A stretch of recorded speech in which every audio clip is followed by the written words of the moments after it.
If I had to describe the story in one sentence, I would describe it as a love story with added blood.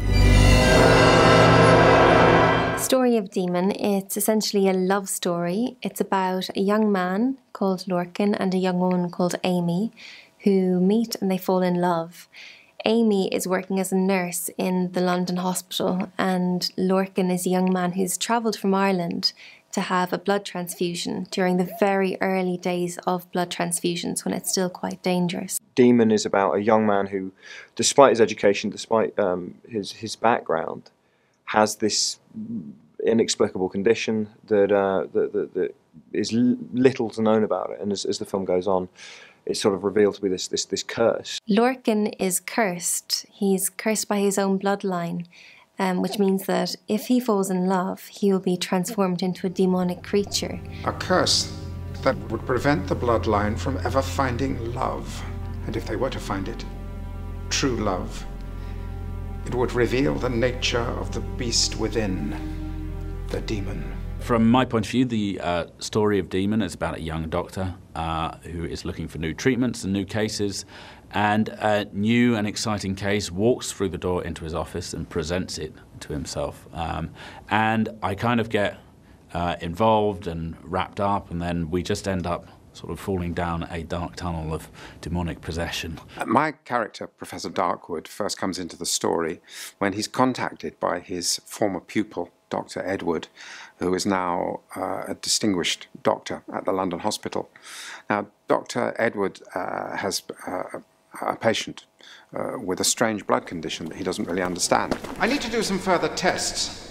Your Mr. Lorcan has a very rare blood type, yet it seems to transfuse with other groups without visible complications. This patient would seem to have a condition, which, an inherited condition, which causes him to turn into the figure of a demon, but only when he falls in love.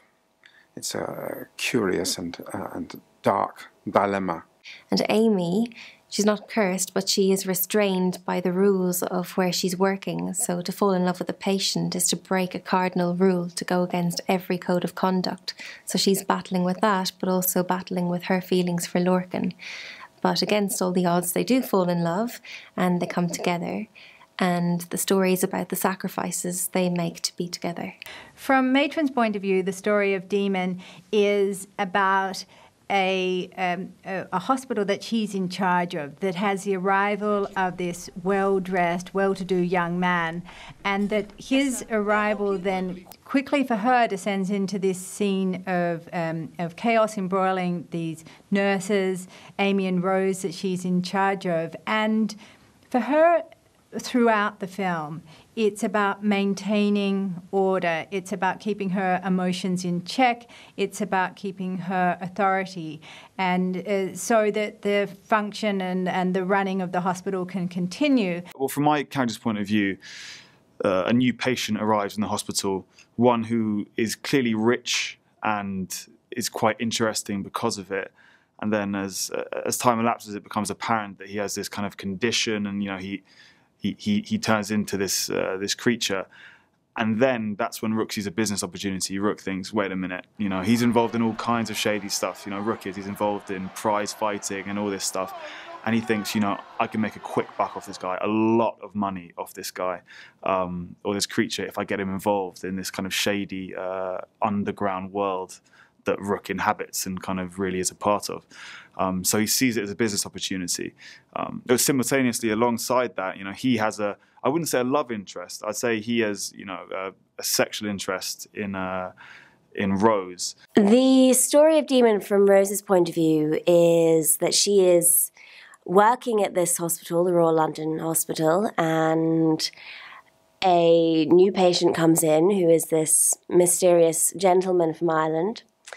She watches as her best friend and fellow nurse is starting to fall in love with this young man, and is very concerned because she can see that there is something not quite right about him, and she's concerned about their developing relationship. Only in death, Amy. When the horror starts to cut into the story, he seems to have tremendous compassion and love, really, for the characters who are having dreadful things done to them. As time wears on and Amy's behaviour becomes more erratic and Amy starts to fall ill, Rose becomes increasingly concerned about the relationship between the two, and she's very protective of Amy, and she stands up to Lorcan and tries to ward him off for that reason. Look, Amy, you sure you know what you're doing? What you're getting into? You know it's against the rules to have an affair with a patient. Things have moved on apace. It seems that the patient is... terrible things are happening. One of the nurses is having blood drained from her. And in this busy Victorian hospital, which was also a research hospital as well. So there was a lot going on for her. So when she's confronted with these bizarre set of events, I mean, it would never cross her mind that it was anything supernatural happening. The story of Demon for Billy is quite tragic because he becomes a suspect when the killings at the hospital occur. So the matron, for example, suspects Billy.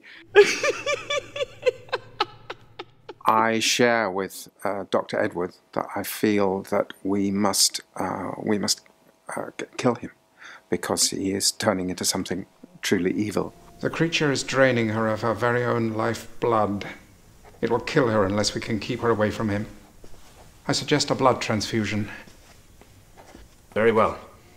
Dr. Edward, the demon must be destroyed. The story moves on faster than we are able to take any action and reaches its denouement. Essentially, it's for me about the power of love. How, you know, in love sometimes we try and hide our demons, our personal demons, and other times, despite how much we want to, love changes us.